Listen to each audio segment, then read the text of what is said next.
I've gone through the whole mini driver saga. Like even 2, 3 years ago, a buddy of mine had an extra of the original 300 mini.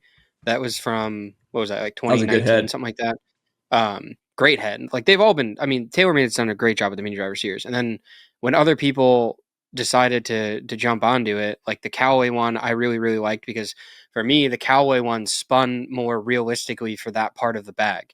And then the GT280 came out, and it was like, okay, well now you have something that you could potentially hit off the fairway with more comfort, like with more confidence. And I went through all of them.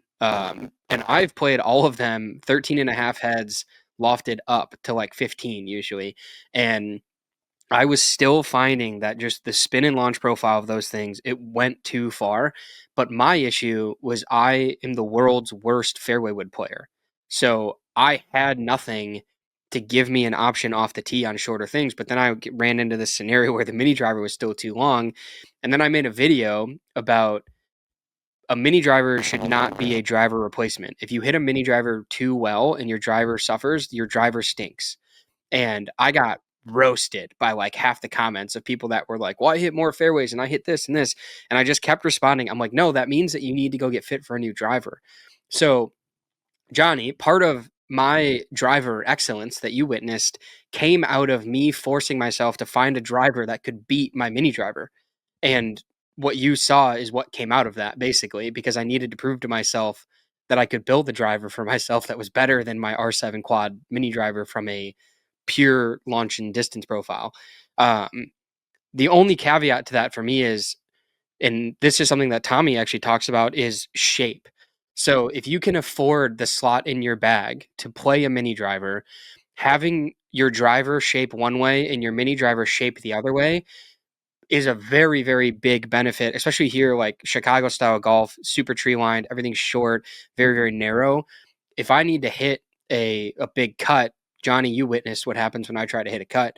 Um, it doesn't work. So I've actually built my minis to play a little bit of a cut or to be easier to shape to the right, whereas my driver is just a consistent draw. And I think that benefit is a little bit underrated, but it's also so niche because that's not something I would necessarily recommend to most weekend golfers of like purely having a club in the bag to hit one way or the other. Um, well, that's and I'm actually curious because you've screwed around with the mini thing. Do you use the mini Mhm. driver? Because this is going to segue into our next topic, by the way. Do you use the mini driver exclusively like as a preferred tee club?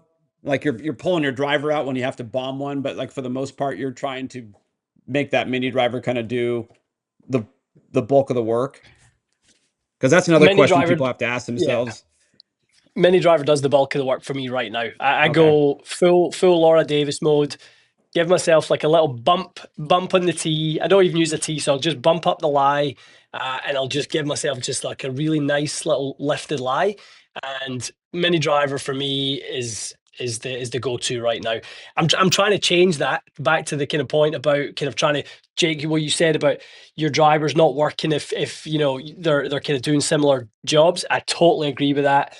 And that is the truth for me right now. Driver has been, my nemesis, and I get heat for everyone's like, you change your clubs all the time. I don't change my clubs all the time. I change my driver all the time, right? I have one set of irons a year, I have one set of wedges a year. I've never changed my putts. I did for the first time in 4 years this year. The only club I search with is the driver, right? And that's, I think everyone should do that. If you've got the luxury of doing it, you've got a few, you've got to work through your options. So yeah, the mini driver conversation is definitely an interesting one, and I don't think it's fully played out yet. I think people are still trying to figure it out. Like, Jake, you and I have totally different ways of doing it. The way you do it by starting with the higher lofted option and turning it up in loft, to me is a sign. I always look at players who can hit 7 woods and 9 woods, and in this case, high lofted mini drivers. Your delivery is in a much better place than someone who has to take a mini driver and turn it down to manipulate spin loft.